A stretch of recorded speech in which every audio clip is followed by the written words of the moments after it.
Friends కొంచెం వీడియోకి like చేసి సబ్స్క్రైబ్ చేయండి ఫ్రెండ్స్. లైక్ చేయటం వల్ల ఈ వీడియో ఇంకొంతమందికి రీచ్ అయ్యే అవకాశం ఉంటుంది ఫ్రెండ్స్. సింహరాశి వారి గుణగణాలు. వీడియో చూస్తున్నారు కానీ ఎవరూ లైక్ చేయట్లేదు. లైక్ చేయండి. లైక్ చేస్తే మరిన్ని వీడియోలు చేయటానికి అవకాశం ఉంటుంది ఫ్రెండ్స్.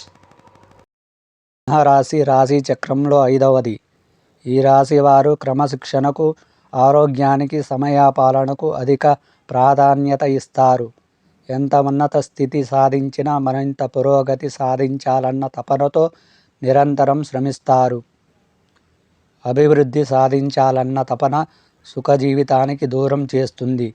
వ్యక్తిగత ప్రతిష్టలకు ప్రాధాన్యత ఇస్తారు. ఆర్థిక విషయాలలో సమర్థులుగా పేరు గడిస్తారు.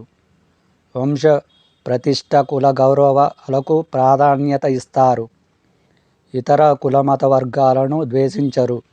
చేసిన ధర్మాలకు, మంచి పనులకు ప్రచారం రాదు. కఠినమైన స్వభావం కలవారన్న ముద్ర పడుతుంది.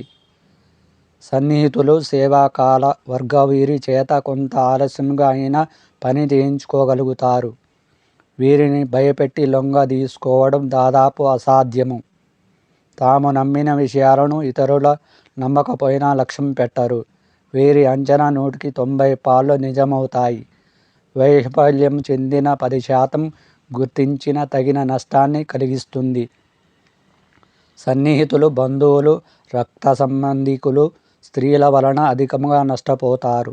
వృత్తి ఉద్యోగాల రీత్యా అజ్ఞాతవాస అల్పులను ఆశ్రయించుట తప్పకపోవచ్చు. రాజకీయ రంగంలో ప్రారంభంలో ఉన్నత స్థితి సాధిస్తారు. సాధారణ స్థితిలో ఉన్నప్పుడు ఉన్నత వర్గాల వారికి దూరమవుతారు. ఉన్నత స్థాయికి చేరుకోనప్పుడు సామాన్యులను దూరం చేస్తారు. శిరోవేదన, కీళ్ళ నొప్పులు వేధిస్తాయి. సంస్థల స్థాపన, విస్తరణ ధ్యేయంగా వ్యవహరిస్తారు.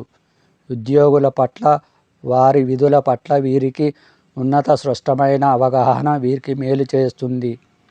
పైన అధికారంలో ఉన్నవారు వీరి ధనముతో, ప్రోత్సాహంతో ఇతరులను బలవంతులను చేసి చివరకు వీరికే పోటీగా నిలుపుతారు. కొనుగోలు చేసిన ఆస్తులు చిక్కులు ఎదురవుతాయి. సొంత వారు వదిలేసిన బాధ్యతలను వీరి తల మీద పడతాయి. బాధ్యతలను కష్టించి తీర్చుకున్న తరువాత స్వమవాల వలన సమస్యలు ఎదురవుతాయి. తృప్తి లేని వ్యక్తుల కారణంగా విసిగిపోతారు. రవి, కుజ, రాహు, గురు మహర్దశలు యోగిస్తాయి. శని దశ కూడా బాగానే ఉంటుంది. స్నేహితులు మర్చిపోలేని సహాయం చేస్తారు. వ్యతిరేకంగా ఆలోచించినంత కాలము మేలు గుర్తుంటుంది. కృషితో మహోన్నత ఆశయ సాధన చేస్తారు. విదేశీ వ్యవహారాలు లాభిస్తాయి. ప్రయోజనం లేని శ్రమకు దూరం ఉండాలి. వీరి ఉద్దేశాలు మంచివే అయినా ఆచరణలో పెట్టడం కష్టమని గుర్తించవలసి వస్తుంది. శివార్చన, ఆంజనేయ స్వామి అర్చన మేలు చేస్తుంది.